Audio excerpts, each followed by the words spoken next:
Welcome out to another episode of It's All Been Trucked Before. This time, TNG, folks. Phantasms. Yeah, it's fantastic. It's Phantasms. Speaking of fantastic things, become a Patreon member. Patreon.com/IABD. Support the whole network. Support us. Get more bonus content. Get to see our faces. Or not. You can help us support us and still not have to look at our faces and just hear our voices talking about Star Trek. But also get all the stuff from the mothership. Patreon.com/IABD.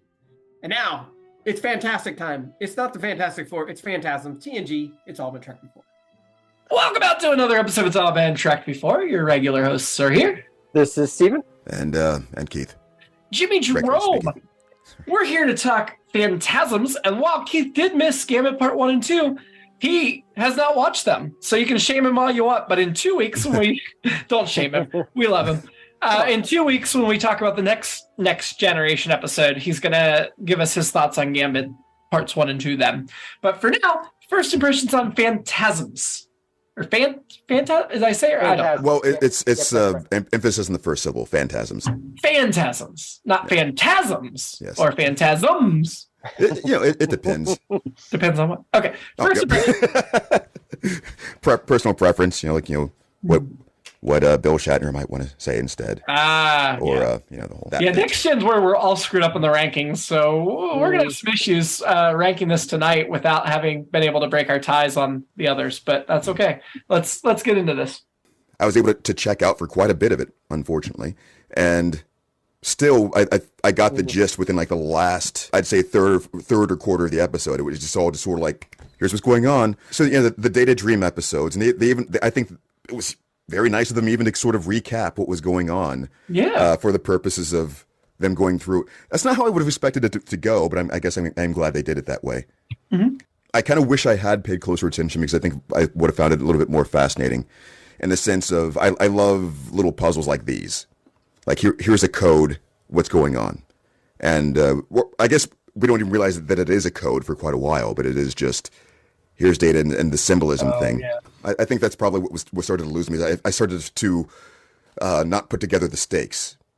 So here's my question then. What was it that was going on that, was the crew even experiencing anything strange themselves? What was the thing that led into that? They weren't, but the warp engine wasn't working, so that's, I guess, the exterior thing. But had they not found these aliens, they all would have turned into blobs of jelly and died. So we would have just had a mysterious Enterprise D, everybody's dead. Except for Data. Except for Data, you're right. Data would still be alive. They would blame him for having nightmares. He's malfunctioning and killed them all. So they can suspect that. I feel like there can be no more damning review than I was able to zone out but still figure out what was going on. And I know, Keith, you keep saying like, yeah, I was distracted that day. I feel that way often when watching Trek. And I think a good episode, I'll be like, oh, you know what? Because if we're taking notes or whatever we're doing, I'm distracted by whatever. But I think the good episodes, I'm like, okay, you know what? I don't want to miss this. And the okay episodes, I'm like, whatever. You might be right. And some of it, it's the old, we talked the old. This was a law school thing, but or a law thing, I guess. But your grade on a particular question on the bar exam or the decision of a judge in a case might be based on what the judge had for breakfast that day. Ooh. Kind of a thing. The subjectivity of it, which obviously we get into when we do the rankings and all that. I guess that's kind of my first impression, and I guess it's kind of my overall impression, which was this episode has some interesting things. Did not wow me. Did it hang the moon? Did not hang the moon for sure. That is for sure. But I was, and I'll maybe I said this last week too. I was engaged, but I wasn't delighted. Last week, I think I was more engaged. Delighted might not be the right word for last week's DS9. Yeah, DS9. But anyway, so from the drop, I was like, I don't know how I feel about this. And then Freud showed up, and I had already written Freud down, and I should have been more excited about it. But I was like, am I? And then again, this will point to probably my ennui about the episode. I don't think I'm using that right, but it just felt like a holodeck episode. I mean, I guess he was actually in the holodeck when he talked to Freud, but that's true. And I agree with Troy when she said, "Come see me first," which Freud's great and all, but I'd go see Troy. Yeah, I mean, my first impression is it was a cool idea, not all that well executed. Yeah. But I'm also glad that they're following up on things in this last season of the show, because it's not a serialized show, but we're already just a few episodes in really making an effort. Like, I think they knew this was their last hurrah and they're going to go back and revisit some things. And I appreciate that. I will say this. I think actually this sums up my feelings about the episode. This is about halfway through my notes. I hope we get to the reveal soon. I was like, come on, just tell us what's going on. And to their credit, they did actually fairly soon after that. But. So at the beginning, we had a really weird camera thing where everything was like bending as we walked through the hallway, and the halls were mostly empty. So you knew right away it was a dream or something. And I wrote there's no log entry. I know it's not every week right at the top, but it feels like usually Mr. Picard is telling us, here's what to expect. They use it a lot to set the stage, yeah. Yes. But no, this was supposed to feel off, I guess, for lack of a better word. And then we get to, of course, the miners, I guess the workmen, according to IMDb, that are digging through the hall. Only one of, or I guess they're listed all on IMDb, but there's only one that's like up where you can look up. David L. Crawley. The other one, I see Clay Hodges. I don't even see the third person, but David L. Crawley, best known for First Blood, Babylon 5, Cocktail, the Cruise movie, Beverly Hillbillies, the movie. 66 credits, hasn't acted in about 20 years. But yeah, they serve their purpose. But digging through the hallway wall, my first thought was, you're not ready to turn on the sets yet. Why are you destroying this set of the hallway? But yeah, it was very odd what they were doing, and the ringing and everything. And then they start dismantling Data, and when they took his head off, I'm like, that's got to be the head prop they used in Time's Arrow, right? They just brought it back out. Yeah. I thought those guys looked like Mud's the miners from Mud's Women. I could see that. Yeah. So then we get out of this opening sequence, and Data's dreaming. I was a little confused why he's got covers and a bed. I guess he's probably just trying to recreate human experience. Yeah. Oh. Because it's not like he needs to. He could just stand still and close his eyes. He doesn't have to lay in a bed and cover himself up, right? Well, I thought, why did they go to the next level and wear pajamas? They didn't have the budget. Oh, clearly, this was another episode like last week's DS9 episode that was lacking in budget. We'll talk about that as we go. But yeah, they didn't have the budget to even get him pajamas. They just had to keep him in his. Although a lot of people say those uniforms are kind of like pajamas. So yeah, that's fair. We got a cool shot of the starbase, which I'm sure was stock footage from another episode, but still, it was cool. Mm-hmm. They got a new warp core. I mean, it looks the same as the old warp core, doesn't it? Yeah. Yeah. Just like the interior mixing stuff's better or something. We find out Picard's been avoiding a social gathering for 6 years, which is funny because the show's been on for 6 years, and he has no excuses left for missing. I might be overstating it, but I love that running gag in this episode. I just thought it was so funny. It kind of felt like a Lower Decks plot. Yeah. Yep. That's a good analogy. And Kai Kusatsu, the Admiral, I think Admiral, that he talks to, and he's a great character actor as well. But yeah, we've seen him before. Admiral Nakamura. He's been he was on the show. But yeah, it made me laugh every time they came back to that, because we've had similar kind of go in that direction kind of stuff in the past, like I don't want to go to the stuffy thing, but the way they committed to it and kept coming back to it, it was very well played, and I thought Frakes and obviously Patrick Stewart played it really, really well. It was great. So Admiral Nakamura was in season 2 episode Measure of a Man when Data Data's personhood. He will also be in the series finale. So this was his second of 3 appearances on the show. My alternate episode, because this feels like a good time to say it, is just it's Picard creating this in his head to avoid going to the banquet. Like that there was some connection that it was feeding into Data or something that there were. I mean, because it does seem like that B plot should at some point merge with the A plot, but it doesn't. So that to me, it was the alternate episode. So just to go back to our friend David Crowley, he in First Blood, he played a character named Shingleton. Can you spell it like S-H?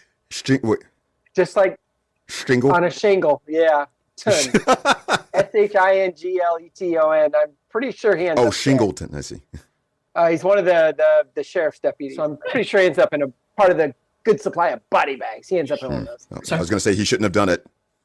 Shouldn't have drawn first blood is the thing, though. Right? Yeah, Fine, I gotcha. We're told that it's been 9 months since that previous episode, Birthright Part 1, The Data Dreamed, and he's had 111 dreams in 9 months. So that's not every day, but that's pretty frequently. Like every other day, maybe? That seems like a lot. Do you? I feel like I used to remember more dreams or whatever, but I don't know if I'd have 111. That's well, he probably can't forget dreams once he has them. That's true. That's true. And also, it seems like he just initiates the dream sequence, has a dream. Like it seems like he controls how many dreams he has. Yeah, that's a good point. I actually wrote during Data's first dream right at the top. I was like, "Oh, it was all a dream." Well, let's get into the Freudian analysis. Then I was like, "Oh wait, it's actually coming up later." I did not see Freud coming. That's hilarious. Yeah, I was just impressed that he's had 111 dreams and this is his first nightmare. That's a really good ratio. I certainly don't have such a good ratio of nightmares to regular dreams. It's at this point that we meet Ensign Tyler, who Geordi calls a nightmare, played by Gina Rivera, best known for Showgirls, Kiss the Girls, The Great Debaters, and The Closer, because she did 44 episodes of The Closer. Recently did a couple episodes of Station 19, Arrow, Castle. So she's got 50 credits on IMDb. So after 6+ seasons of Geordi being a creeper and really trying to find a girl, here's a woman throwing herself at him. Very cute girl. And nothing. Turnabout's fair play. It's time for someone else to creep on him. Yeah.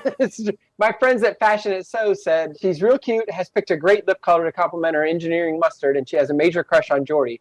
Literally nothing comes of the fact that she's crushing on Geordi. So I think the writers just threw that detail in there to be nice. Wow. Aw. I mean, we get a couple little... I guess in a way. Nice that's Geordi. Right, yes. Yeah, because... I assumed that a lot of it was probably, maybe he's just not interested because, different people rub each other the wrong way. But that's true. So he's an ensign and she's the chief engineer. That you mean could the other way around?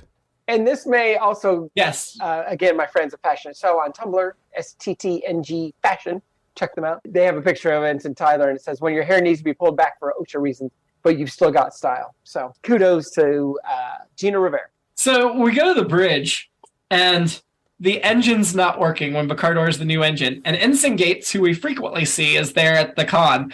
But it's very clear they did not pay her as a speaking actor in this episode because they're like, why is this not working? I'm going to call engineering instead of talking to the person sitting right there in front of me. And that there were a couple moments in the episode where it's like, really? Was it too expensive to pay her to give a couple of lines? It felt weird to talk about her job while she's sitting right there and not talking. I mean, that was definitely a budget thing for sure. But then we see Spot. It's been a while.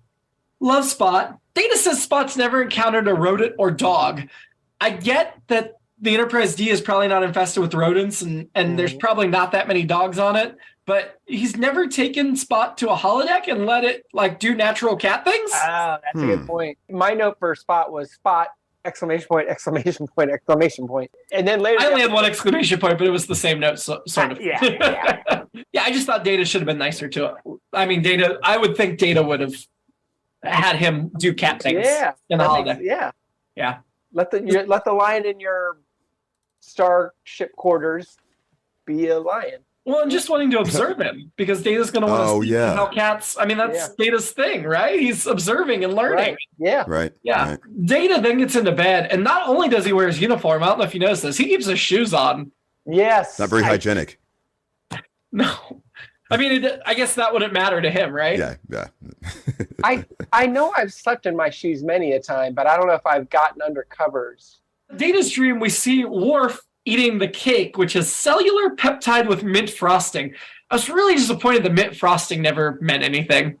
I was hoping mint helped stop the aliens or something.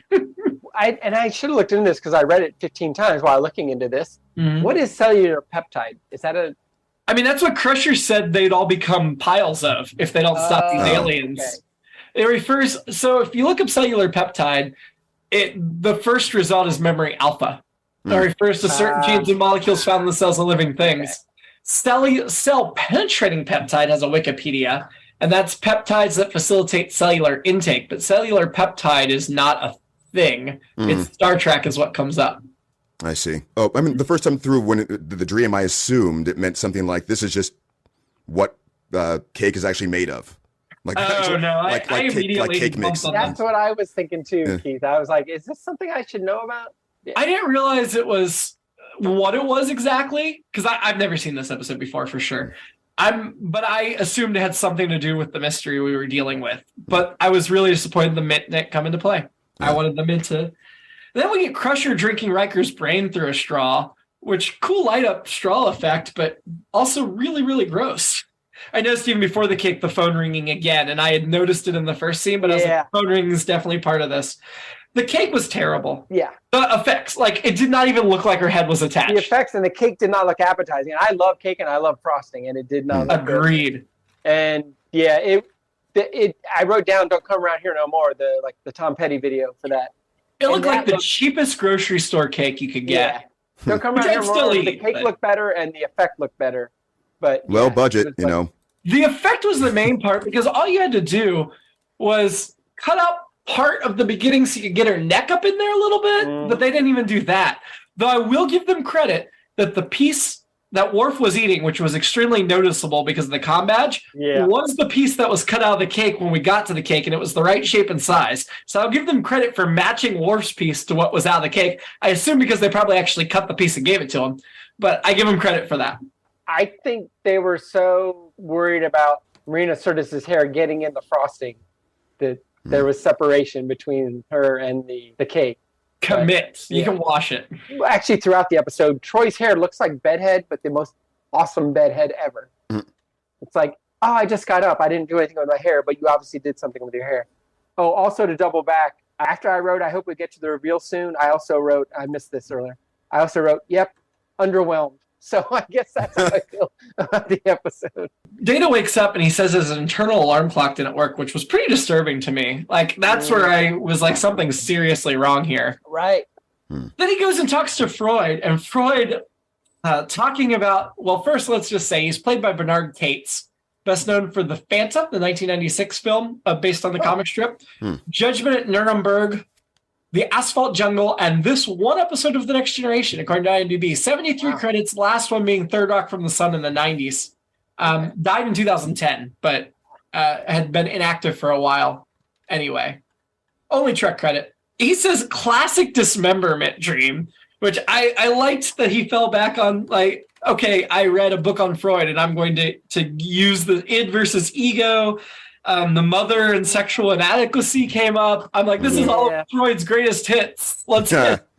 There was some good, all the terms you just said, like just throwing out some stuff from, like I said, I read the book once and it's 790 pages, so I definitely did not absorb all of it. But I just took the basics that I could. But there is a section at the very end where he kind of touches on, like, this is what I think this might be about. This is what I don't know that there is a dismemberment thing, and I didn't look to see, but I do know that his theory on, I think this would be similar, was if you have dreamed, and this is a common dream apparently, is losing your teeth. That means you're worried about losing something. Quick Google did not find any connection between dismemberment dreams and Freud. Yeah, so but it does say dismemberment is generally to dream of your own self or another dying, rotting, or being mutilated. Dismember presents a paradox. There can be real suffering and a very symbolic death is happening. A death to the ego is underway, but the images can lead to new growth and psychological rebirth. All right. Maybe they intended that. I don't know. Yeah, probably not. All that in this episode. So then we get to Admiral Nakamura, which Picard lies openly to his face about how much he's looking forward to the banquet. Then we go back in the dream in engineering where Data has the waking dream, and that neck hole, man, that's where the budget went in this episode. And that was disgusting. That was so gross. Then we get the knife again, and the Freud saying "kill them" with the phone ringing inside Data, like it's coming from inside the body, not just the house. I guess kill them. He wanted Data to kill the little parasite things, but I still feel like Data's body doesn't need to put that in the dream sequence. That's something he should consciously be aware of, that he can see these creatures. Answer it. Not literally answer it. Symbolically answer it. Answer them by killing them.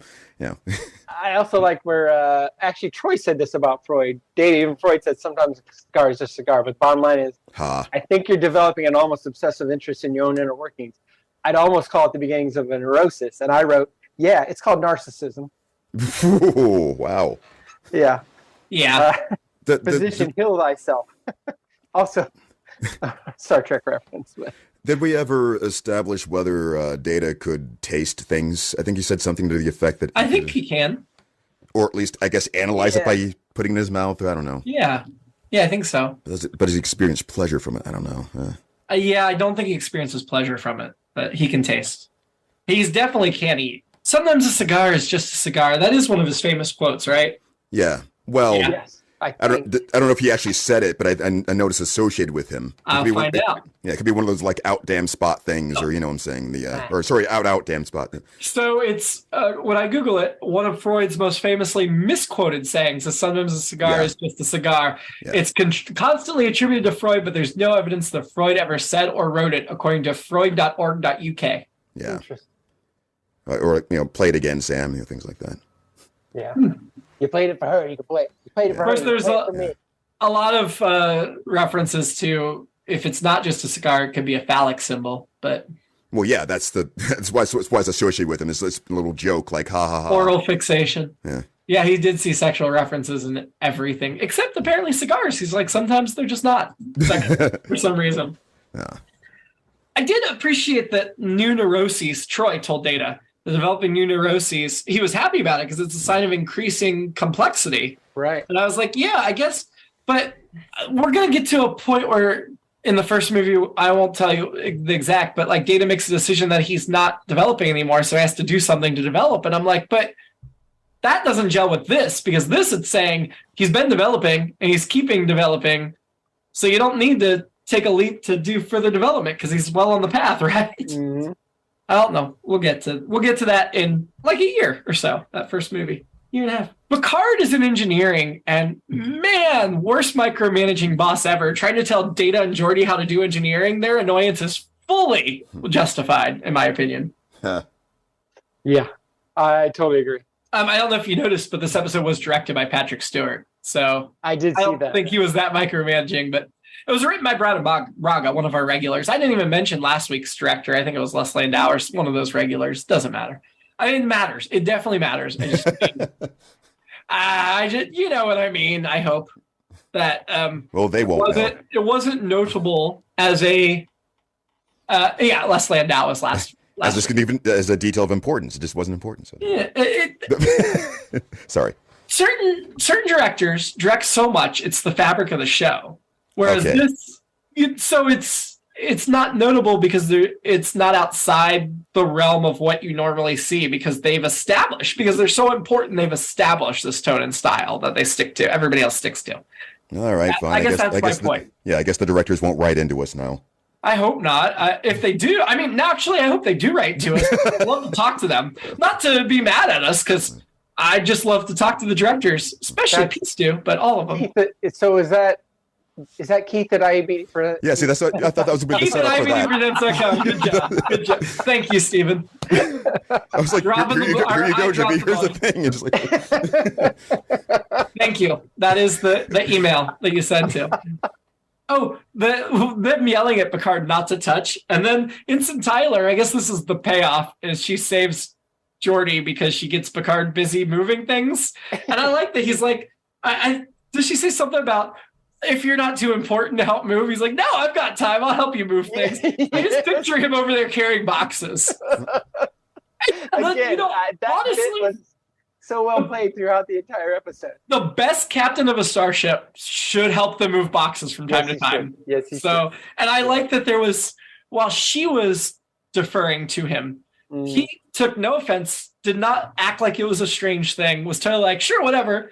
And that's how it should be. It wasn't a big deal. Yeah. Troy is very jumpy as she's walking down the hallway. I'm immediately thinking she's being stalked. We've got the camera again, but we know it's not the same dream because it's her perspective and not Data's. That's why I started to wonder if the dream was bleeding into other people. Yeah, I thought we were going to go into one of those things too. But Data must have been like, what was he doing? Like jumping up on the ceiling and hiding or something? Why didn't we see him until... I don't know. That's the way he moves around the ship sometimes. He just crawls along the ceiling.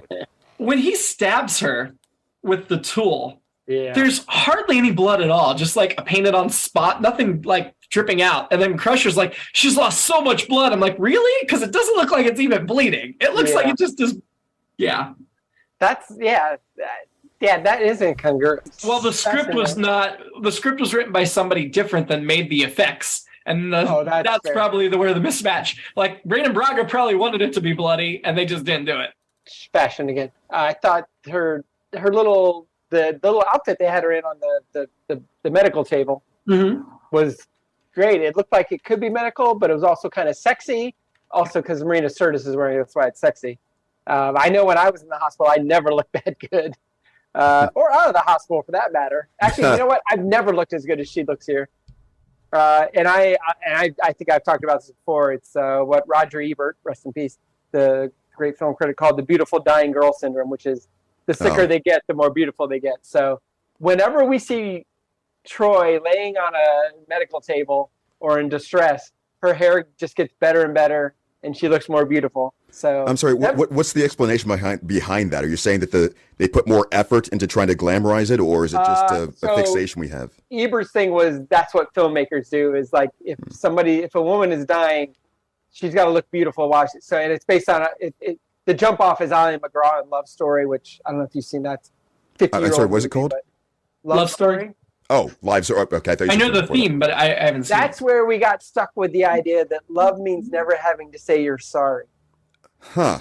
Yeah, it was that a book is not and then true. it was made into a movie. Yeah, exactly. But a bunch of people in the 70s believed that, and then they passed it on to us, their kids. And so we've had to fight against that ever since. Yep. Yeah, moving on. We'll get into something I do know something a little more about, or maybe not, cats. Data asked Worf to watch Spot, and we get into some of the cat biases, and I'm saddened that these cat biases, I'm always fighting against the dog lobby that we have in this country, and maybe the world, but I feel like it's a very American thing. Data says this, which is really disappointing. He says, unlike a canine, Spot does not respond to verbal commands. And when Worf says, come here. Yeah. But if you've watched any of the many cat documentaries that I have, you'll realize that that's actually not true, is that the science, people have just started paying attention to cats. There's been more research into dogs, but that has been changing. The research into dogs versus cats has been like, not even double, it's been 5 or 10 times. That's why people know more about dogs, but cats are just as responsive. So that is actually false. Cats are just as trainable as dogs, just people don't do it. But cats also, you get into all the other stuff too. Cats have domesticated themselves because they're like, if I domesticate myself, that idiot over there is going to take care of me. Yeah. But anyway, the other thing, but I did look this up, and this one, I got to walk back a little. Worf sneezes when he's carrying Spot out. I'm like, okay, all right, he's allergic to cats. And I always had this theory, which I do not completely reject, and I have not changed my mind on this, but people that don't like cats are like, oh, I'm allergic. So I did just actually look into it. Cat's dander is stronger than dog dander. So the chance of you being allergic to cats is twice as much as to dogs. And about 10% of people are allergic to household pets. I know it was a funny bit. And it was funny seeing Worf hold the cat out at a great distance. And great cat acting, by the way. And Data saying, like, you'll need to feed him. And his best, he likes this feline supplement, whatever, and give him water and put on a sandbox and tell him that he's pretty and tell him he's a good cat. That part is actually true. I know, right? I think you know. No, I appreciate it just how much Data loves this cat and takes care of him. Spot has got to be the best cared for cat in the galaxy. Yeah. It's the only cat in the galaxy. There's a throwaway line before that scene where Worf tells Riker that Alexander likes his music, but it's just like hideous and screeching, and Riker's like, it's better than music, it's jazz. Yes. I love the Alexander shout out. I love the jazz reference, even though I don't agree that it's better than music, but I appreciated that, like, play into the characters. Good moment. So you think that music is better than jazz? Yes. All right, fine. And I don't think jazz is music. That's not true. I do think jazz is music, but it's not my preferred type of music. I think jazz is too broad an umbrella, but most things are. Yeah. I've seen the Marcellus family play in person, and I got bored and was falling asleep. And they're like some of the best jazz players alive. So that's if they can't entrance me, I think that genre is not for me. Again, but best. There are subgenres within. It's like a song is just gonna, Yeah, like Shades of Blue, Miles Davis. Yeah, I thought you were talking about Shades of Grey, the flashback episode that we hated. Nope, that is the bottom of everything. But I was just like jazz is the bottom of that. Just kidding. Bring it back. I'm just kidding. That's metal. Oh no! I agree. But someone was talking to me about. They're like, "Oh, you probably don't like jazz, do you?" I'm like, a week ago. We spent 5 minutes talking about how much I love La La Land. Do you know what that movie's about? That's a great movie. It's about pianos. You said you didn't like it. I'm like, a huge part of it is about jazz. I like pop jazz. If that's a thing. Well, no, I mean, it can't. Right, it is in a way. I'm with you. It's a very broad category. Yeah. But even that, it's more like conceptually about someone who probably likes jazz, but is not necessarily. You wouldn't have to like jazz to like the movie. Oh, I agree with that completely. Yeah, but to be like, you don't like jazz, yeah. So Crusher finds the secret bugs that are in an interphasic state and says it will, if they don't stop them, they'll reduce them all to cellular peptide, which immediately you're like, okay, that's the dream. And yeah, the placement and everything, I appreciated that. I just wanted it to be a little more complex and complicated. I felt it was too much of it was too on the nose. It wasn't really metaphorical. Maybe that's because Data's not experienced with dreaming, but it was pretty simplistic. I'm with you, Jimmy. Like that part of it, I feel the same way. It was in the warp core, right? They picked It was the like manifold thing that wasn't that feeds into the warp core, which made me think about how, and I think this still happens to this day, is like ships will pick up vermin in whatever country you want to, United States, China, wherever, and then they ending up somewhere else and destroy another ecosystem or whatever. So I like it that aspect, but I'm with you, Jimmy, that it was like, oh, this is all it is. But so the whole thing was wherever they manufactured this piece of the ship, they got infested there. But then Geordi's like, oh, just give me a few hours, I'll replicate a new one. And I'm like, then why did you have to go have it manufactured on another planet? There should be like no toast to Starbase and we'll get a replacement. Not, I can replicate one. Yeah. Resources, they just happen to be there. They're trying to help out all those asshole planets, but doing them a favor. I understand what you're throwing down. Yeah, yes, I was going to falsely attribute that to Steven's opinion a moment ago too, when he was talking about the places where we pick up rats. Certainly not America, but oh wow. Data does the hologram thing. Security steps outside. Wouldn't you want security in there with everything that's happened with him stabbing Troy and everything? You got to protect the security. Like who are they going to like? Who protects them anyway? It was extremely notable that Geordi and Picard were the two that went into the holodeck to go through the dream because they were the only leads not in 10 forward. Well, Crusher, but you got Troy, Worf, Riker, Beverly. No, Crusher was there. Sorry. So yeah, Geordi and Picard were the only two leads not in the 10 forward dream sequence. So they have to be the ones that go in real life. So you have the whole cast there. Yeah. That saves the budget on trick photography of having people doubled up. Nice. Which also made it less believable, but Yeah, but I mean, starships don't ever save money. They're a drag on society. What does God need with money? Then Geordi answers the phone inside Data. I don't even know what to say to that. You would say hello? Data shrieks through the ship and kills the aliens. May I tell him who's calling? I was really hoping it was Mint that was going to stop them. I'm just saying. Mint, but whatever. The banquet thing happened to be a whole coincidence. And then they're like, well, how much time is it going to take? Oh, that's enough time. I'm going to miss the banquet. Well, you want us to hurry? No. But I really felt it should have been, this is going to take 30 minutes. Really, Geordi? Because the banquet's in 2 hours. Are you sure it's only going to take 30 minutes? Well, I can make it 6 hours. Perfect. That's what it should have been to be better exchange rather than it was already going to take that long. Although I guess Picard, being the honorable man he is, would not have allowed himself. But But if Geordi knew Picard's situation and volunteered for him to elongate, maybe that's a different story. And then, of course, we end with sometimes a cake is just a cake. Yeah. Which was so cheesy, but it did tie in well. So more like peptides, I would say, than cheese. What it made me think and the Data cake. Turnabout, fair play. And I wish, and actually the Fashion and Soap people touched on this. While they didn't love the cake, they did love that they didn't use fondant, which made sense because the whole time I was thinking like, oh, I mean, we have an entire show like, is this cake? Or is that the name of it? Is this cake? Yeah, Something but like that's, that. 30, 40 years later. Yeah, right. Oh my sure. God. But yeah, 30 years later, yeah. But Oh my God. More than 30. But that's all I could think about when I was looking. It's like, oh, they could do better than this. But fondant was not as in vogue then. But every time I see fondant cake, because I've had fondant and it's terrible, I'm just why would you ruin a cake by putting fondant on it? So that's what Fashion and So said. They were just like, stop using fondant. It's terrible. It is. My only other note is my alternate episode, which is that it's all dirty dreams. All of his dreams are dirty, just like a little show called. So this would be TNG After Dark, very much like the mothership's IABD After Dark. Nice. Isn't it After Dark? Yeah. It is. No, I have an alternate episode I thought of. Sure, do it. It is like Stephen King's Cat's Eye. So we actually have Spot on Data's chest at the end, sucking his soul out, which is why he's having the nightmares. Oh. Who is your annoyance this week? The miners.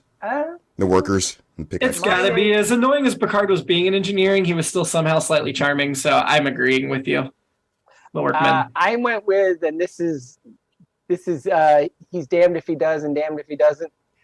Jordy for not going. Oh man! Oh wow! Tyler. Yeah. He having a drink with a lot of good candidates. The aforementioned Ensign Tyler, Sigmund Freud. I'd love to talk to him, but Spot's in this episode, so it is Spot. You're not drinking alone if you're drinking with your cat, right, Chloe? I'm going with Worf because we'll have a piece of cake together while we drink. Fondant. And also, I assume he fell in love with Spot by the end of the episode. So I think so too, because I feel like cats can live up to the Klingon code, whatever that is. I'm pretty sure in a number of novels, Worf ends up taking care of Spot. So I know it's not canon, but it is what it is. Spot's only in one of the Next Generation films, but you will see it again after the series. I know the Fashion and So people also. That was their favorite part of the episode. Spot, more Spot. Right, Chloe? Well, I would pick Ensign Tyler to give her some advice. Tyler, okay. Ranking the episode. Let's. This is where we're such a mess, and Keith hasn't watched Gambit, so he can't straighten us out. Oh, that's true. So we have liaisons at the top and the interface at the bottom. But Steven and I have a totally different order for 2, 3, and 4 of the 5. So that's where we're going to need your help. But for now, let's see if we can plug this in somewhere. Do we believe it's better or worse than Descent Part 2? Probably not. Probably not better or worse? Probably not better. Okay. Sorry, yeah, that's I really. I actually liked it better than Descent. I didn't like Descent Part 2, so I liked it better. I didn't either, but I think I would still go under. Yeah, it's the quality thing more than anything else, because I know what you mean. Yep, I do. So let's, Descent Part 2 was pretty bad quality too. Yeah. But, so let's just assume it goes below these 3 we're debating over and rank it against the interface. I would probably want to watch this one again more than I would want to watch the Jordan. Yes. Just for fun. I think I agree with you, Jimmy, but just for fun, what's below that? Oh, there isn't. We're still early in the season. That's it. Oh. Yeah. We have 1 and 5, and 2, 3, 4 is what we're waffling on until Keith catches up. Yeah, I think, So I would have gone above Descent 2, which I currently have as next to last, but below the 2 parts of the Gambit. I know Steven has Descent in the middle of the 2 parts of the Gambit, which Keith is going to watch and help us straighten out. But for now, I'm going to just assume that it's going to end up below Descent and the parts of the Gambit, and we'll deal with that later. Next week, Deep Space Nine. The episode is called Cardassians. Political tensions rise on DS9 when Bajorans board the station with a supposedly orphaned Cardassian they have adopted. Nice. So they're going to adopted Cardassian orphan, and Garrick is finally back, as is Dukat. Our 2 favorite Cardassians. So, and Keiko O'Brien randomly is back. Until then, live long. Hey, you up and prosper. I am now, but not for much longer. No, that's it. Honey, you up? Something about the shoes. Honey, you up? I can't sleep with this cold. Yeah. It's All Been Done presents Who's got the time?